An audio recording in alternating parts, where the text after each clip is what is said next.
Uniclac. Olá pessoal, tudo bem? Voltando com mais um bloco de contabilidade avançada. Falamos da DLPA, agora vamos falar da DMPL. Parece uma sopa de letrinhas, né? DLPA, demonstração dos lucros ou prejuízos acumulados. DMPL, demonstração das mutações do patrimônio líquido. Lembrando que se a empresa elabora a demonstração das mutações do patrimônio líquido, ela fica, né, desobrigada à apresentação, né, da DLPA, né, de forma independente, porque a DLPA já estaria dentro da DMPL. Vamos falar um pouquinho sobre essa demonstração para a gente entender um pouco, né, de como se evidencia, né, esse tipo de demonstração. Só apagar aqui em relação ao nosso quadro anterior. Então, seguindo aqui. Bom, então a DMPL, né, expõe as variações ocorridas durante o exercício em todas as contas do patrimônio líquido, inclusive na conta de lucros ou prejuízos acumulados. Ela é mais abrangente que a própria DLPA. Não é obrigatória segundo a lei das SAs, mas é obrigatória segundo o CPC 26. Tá? Então nós já falamos sobre isso algumas vezes. Né? Para elaborá-la, deve-se nas linhas evidenciar os fatos que ocorreram no exercício e nas colunas as diversas contas que compõem o patrimônio. Legal? Então eu tenho aqui uma sugestão de DMPL, né? Então, ou seja, eu tenho aqui as linhas, né, e as colunas, né? Porque, por exemplo, o capital social pode iniciar com um saldo e pode ter um aumento de capital social ao longo do período, né? Uma reserva de lucro, por exemplo, ela pode ter um aumento, né, começar com um saldo, diminuir ou aumentar, né? Então é uma sugestão aqui, a gente precisou diminuir aqui cada tela, né? Mas o certo aqui é abrir todas as reservas de lucros aqui, todas elas, tá? Então, ou seja, capital social, ações de tesouraria, reserva de capital, ajuste de avaliação patrimonial, reserva de lucros, lucros ou prejuízos acumulados, outros resultados abrangentes, total do PL. Então, eu tenho um PL que se inicia no período, ele vai se movimentando, né, e ele pode ser finalizado aqui com outro montante. Beleza? Então, o capital social representa o investimento realizado na empresa por seus proprietários, né, acionistas ou sócios. Será discriminado no patrimônio líquido pelo capital subscrito, menos a parcela realizada, né, que a gente chama de integralizado. Dividido por cotas, sociedade por responsabilidade limitada, e em ações, sociedade por ações. Pode ser modificado através de incorporação de lucros, reservas, né, com prévia alteração do estatuto do contrato social. Então, não, assim, o contrato social determina qual é a quantidade de cotas ou ações que determinada empresa tem. Se houver qualquer alteração, esse contrato ou esse estatuto precisa ser alterado. Legal? Beleza? Bom, temos aqui o capital, a possibilidade, né? Isso aqui não é uma empresa SA, né? O capital autorizado, que é o limite que o estatuto autoriza o conselho de administração a aumentar o capital social sem novo registro. O subscrito, o valor que os acionistas já se comprometeram a aportar na empresa, e o integralizado, o valor que de fato foi aportado. Então, ou seja, a diferença entre o autorizado e o subscrito é a subscrever. E a diferença entre o subscrito e o integralizado é a realizar ou a integralizar. Legal? Então, supondo aqui que eu tenha sido autorizado a empregar R$1 milhão, só subscrevi 800. Então, tenho a subscrever 200 mil. Mas como eu subscrevi 800 e só integralizei 500, falta a integralizar ou a realizar R$300 mil. Legal? Beleza? Ações de tesouraria, né? São títulos patrimoniais de emissão da companhia que ela própria adquiriu, tornando-a acionista de si mesma, né? Então, são aquisições de próprias ações dela mesma. Nas sociedades por cotas, existem as cotas em tesouraria. Deverá ser destacado no balanço patrimonial como redutora do patrimônio líquido. Por isso, possui natureza devedora, né? E o limite para aquisição das próprias ações de 10%, de até 10% dos títulos em circulação. Então, não posso comprar mais do que isso, porque, na verdade, a empresa tem informação privilegiada, né? Em caso de negociação, se a venda resultar em lucro, o excedente deverá ser registrado em reserva de capital, que a gente vai ver daqui a pouquinho. Reservas de capital são ganhos, né, aumentos patrimoniais obtidos que não transitam pelo resultado do exercício, né, utilizadas para aumento de capital ou compensação de prejuízos que, obviamente, que não forem suficientes pela utilização dos lucros acumulados das reservas de lucros, né. Divide-se em ágio na emissão de ações, e esse cara aqui é o mais comum, é o mais famoso, né? Ou seja, o ágio é o ganho na emissão de ações, a alienação de partes beneficiárias é uma possibilidade também, e a alienação de bônus de subscrição. Tá? Ou seja, o que é o ágio na emissão de ações? Valor pago pelas ações acima do seu valor nominal. Né? Então, por exemplo, se forem emitidas 10 mil ações com valor nominal de R$1 cada, e devido ao grande interesse do público foram adquiridas por R$1,10, por exemplo, então eu tive 10 centavos de ganho para cada ação. Se forem emitidas 10 mil ações, então meu ganho foi de mil reais. Esses R$1.000 serão registrados no subgrupo de reserva de capital na conta de ágio na emissão de ações. Legal? Alienação de partes beneficiárias, né? Normalmente para empresa de capital fechado. São títulos negociáveis sem valor nominal e estranhos ao capital social, que podem ser criados a qualquer tempo pelas sociedades por ações de capital fechado. Tá? Podem ser negociados pela companhia ou cedidos gratuitamente a acionistas, fundadores ou terceiros, como empregados e clientes, entre outros, em remuneração pelos serviços prestados à companhia, de acordo com a vontade desta, nos termos de seu estatuto ou conforme deliberação em assembleia. O único direito que o detentor desses títulos tem é a participação nos lucros anuais da companhia, que não pode ser superior a 10% do lucro apurado. Lembra que nós falamos da DRE, né, das participações de lucros, partes beneficiárias, né? Então, só haverá lançamento aqui, né, se a alienação das partes beneficiárias for onerosa, registrando-se como reserva de capital o produto da alienação. Legal?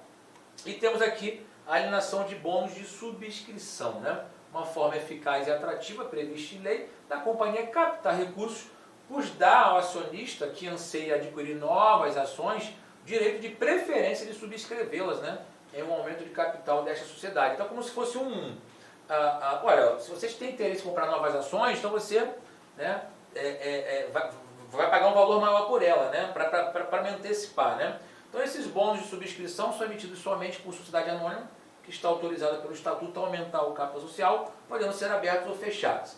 Melhor dizendo, ao acionista da companhia é facultada a possibilidade de adquirir mais ações colocadas à venda pela própria companhia por um valor pré-estabelecido e por um período pré-determinado. Só haverá lançamento se a alienação dos bônus de subscrição for onerosa, registrando como reserva de capital todo o valor apurado. Legal? Mas o mais famoso aí, sem dúvida alguma, é o ágio na emissão de ações, né? Ajuste de avaliação patrimonial. Falamos isso lá no balanço patrimonial, né, no subgrupo do patrimônio líquido. São classificadas nesta conta, enquanto não computadas no resultado do exercício, em obediência ao regime de competência, as contrapartidas de aumentos ou reduções de valor atribuídos a elementos de ativo e de passivo que sejam valorados a valor justo, né? Nós falamos sobre isso. Então, existem alguns ativos e passivos específicos que têm mensuração a valor justo. E esses ajustes, essas alterações, são reconhecidas direto na conta de ajuste de avaliação patrimonial. Então, por exemplo, aplicação de instrumentos financeiros mensurados ao valor justo por meio de outros resultados abrangentes, né? Então, um tipo de conta, né, que é previsto aí um ajuste de avaliação patrimonial. Tá? Outros resultados abrangentes, demais transações que afetam o patrimônio líquido que não transitaram pelo resultado e que não sejam derivados de transações com os sócios na sua qualidade, né, de proprietário. Nós falamos sobre isso, né? Deve constar lá na demonstração do resultado abrangente, né? Como, por exemplo, ajuste de conversão cambial do período, ganhos e perdas atuariais em planos de benefícios a empregados, né? Nós falamos sobre isso na DRA. Então, reparem que outros resultados abrangentes podem aparecer na DMPL, mas eu preciso elaborar a DMPL separadamente. Bacana? Tá? Então, exemplo 1. Uma empresa XYZ adquiriu um instrumento financeiro mensurado ao valor justo por meio de outros resultados abrangentes. R$150 mil o valor que foi adquirido. Na data de encerramento do balanço, houve um rendimento de 20. Então, de 150 pulou para 170. Só que o valor justo desse título é de 185. Ou seja, o valor reconhecido é de 170, 150 mais rendimentos. Né? Então, esses 15 mil reais aí, né, vão ser reconhecidos aonde? No ajuste de avaliação patrimonial, que é a diferença entre o valor contábil que tinha até aquele momento e o valor de mercado daquele título. Então, 15 mil reais vai ser reconhecido lá com o ajuste de avaliação patrimonial. Tá? Bom, então vamos dar um exemplo aqui, ó. Segue o patrimônio líquido de uma determinada companhia em 31/2/2017. Capital social 10 milhões, bônus de subscrição 3 milhões e 800, reservas de lucros de 2 milhões, né? Somando aí, reserva legal 300 mil, contingência 500, retenção de lucros 400, estatutária 1 milhão. Somei tudo aqui, 2.200. Então o PL vai ser 2.200, mais 3.800, 6 milhões, mais 10 milhões, 16 milhões. Esse é o PL inicial. Os fatos que ocorreram no ano seguinte. Lucro do exercício, 2 milhões e meio, então o lucro aumenta o meu PL. Aumento do capital para 18 milhões. Aumentou o capital com bônus de subscrição, então, ou seja, retirou esse valor aqui, trouxe para o capital social. Então não é um fato que aumenta o meu PL, é um fato permutativo que a gente chama. Utilizou a reserva estatutária de 1 milhão, reserva legal de 200. Tá? Então, ou seja, esse 1 milhão aqui, ó, estatutário, e a legal, parte dele, 200, né, também foi utilizado para aumentar o capital. Então não afetou o PL, né, assim, o seu montante total. Mas teve aqui aumento em dinheiro em 3 mil. Aí 3 mil, de fato, né, teve um aumento aqui. Ágio de 1 milhão. Ou seja, eu tive uma reserva de capital aqui de 1 milhão de reais. Beleza? Então, ou seja, eu tinha 10 milhões, aumentei para 18, aumentei em 8 milhões. Ou seja, 3.800 não aumentaram o meu PL, né? Reserva estatutária não aumentou meu PL, 200 mil não aumentou meu PL, então tenho 3.800 com 200 mil, 4 milhões, mais 1 milhão, 5 milhões. Né? Então aqui 3.800, 4.800, 5 milhões. E aumento em dinheiro de 3 milhões de reais. Beleza? Ainda tive um ágio, reserva de capital de 1 milhão, também aumentou meu PL. Proposta para distribuição de lucro. Do lucro, reserva legal de 125, reserva para contingência de 200 e reserva de retenção de lucros de 150. Essas reservas não vão diminuir o meu lucro, aliás, o meu PL, vão reduzir o meu lucro, mas vão ser transferidos para a reserva. Né? Constatou-se um erro imputável de exercício 2017 de 200 mil, né? Então eu vou ter que fazer um ajuste que vai alterar o meu PL e o restante vai ser distribuído em dividendo. Então eu vou ficar com saldo zero ali. Então, ó, saldo inicial do período para fins de DLPA, né? Zero, ajustes anteriores 200 mil reais, lucros de 2.500, 2.700. Transferência para reserva de lucro de 475. 475 é quem? Justamente, ó, 125 com 200 com 150. Então, vou distribuir justamente 2.225.000. Fazendo a análise do patrimônio líquido, capital social aumentou em 8 milhões, reserva de capital, porque foi o ágio de 1 milhão, 19 milhões, né? Reserva de lucros, 1.475, que eu já tinha saldo anterior, né? Mais, né? A transferência de reserva de lucro de 475, composta de reserva legal 225, contingência 700 e retenção de lucros 550. Então vou ter um PL total aqui de 20.475. Ao analisar isso, ó, eu tenho um saldo inicial, ó, 16, e repare que eu vou alterando. Ó. Meu capital aumentou em 8, o ágio que eu não tinha passou a ter, 1 milhão, o bônus que eu tinha deixei de ter, ficou 0, reserva legal diminui em 200, mas depois constitui mais 125, saldo final 225, estatutária eu tinha 1 milhão, tirei esse 1 milhão, para contingência eu tinha 500 e aumentei mais 200, e retenção de lucros tinha 400, passei a ter 150. Lucro ou prejuízos acumulados, né? Então eu tinha a retificação de erro, aí aqui é DLPA, ó. Peguei os 200 mil, somei com os 12 milhões e 500, né? Diminuí da constituição de reservas, o restante eu paguei dividendos. Né? Então, somando essa galera toda aqui, eu chego a 20.475.000 reais. Então essa é a sugestão de DMPL. Legal? Exemplo 2, né? Os dados apresentados, né, foram extraídos da demonstração das mutações do patrimônio líquido de uma entidade, representando todas as transações que afetaram esse grupo patrimonial em determinado exercício. Então vamos lá. Aumento de capital social com reservas, 50. diminuição do capital social para retirada de sócios, 10 mil. Lucro líquido do exercício, 100 mil. Destinação do lucro. Vou pegar o lucro, destinei para reserva legal, reserva estatutária, lucro realizar e distribuição de dividendos obrigatórios. Então vamos lá, meus amigos. Eu quero saber o seguinte aqui. Com base nas informações acima, qual foi o impacto das transações no patrimônio líquido do período? Então vamos lá. Qual é a lógica aqui? Tá? Aumento de capital social com reservas não impacta em nada. Beleza? Ó, não impacta o PL. Diminuição do capital social por retirada de sócios, 10 mil. Esse cara diminui o PL. Ó, diminuição. Diminui o meu PL em 10 mil. Tá? Então diminui em 10. Lucro de 100. O lucro aumenta em 100. Né? O lucro aumenta em 100. Então, ou seja, 50 não muda, 10 muda para baixo, 40, mais 100, 140. Só que os 140, o que é reserva, não muda o PL, só transfiro, né? Só que a distribuição de dividendos é de 70. Então, 140 menos 70 vai dar 70 aqui, né? Então, ou seja, a reserva não impacta o PL, mas a distribuição de dividendos impacta o PL. Então, na verdade, eu tinha um lucro de 100, diminuir pela... reduzir, né, o meu capital social em 10, reduzir a minha distribuição de dividendos em 70, o meu impacto no PL passou a ser de 20, né? Como eu já tinha 50, 50 mais 20, 70, né? Então, ou seja, a pergunta pode ser qual o novo valor do PL no final ou qual foi o impacto no PL dessas transações. Né? Então, tem essa possibilidade aqui. O impacto do PL foi de 20, só que o PL final é de 70, porque eu já tinha 50 mil reais de capital social. Beleza aqui? Show de bola?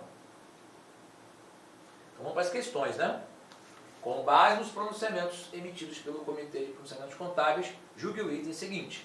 O conjunto completo de demonstrações contábeis a ser apresentado pelas sociedades constituídas por ações inclui a demonstração das mutações do patrimônio líquido, a qual deverá conter o resultado abrangente do período, exceto quando houver demonstração do resultado abrangente apresentado em separado. Uma coisa tem a ver com a outra. Eu vou apresentar separadamente a DRA como demonstração, mas o DMPL vai ter lá a informação de outros resultados abrangentes. Legal? Bacana? Então essa questão aqui está errada. Ok? Próxima. De acordo com a Lei 6.404, julgue o próximo item a respeito da elaboração e apresentação das principais demonstrações contábeis.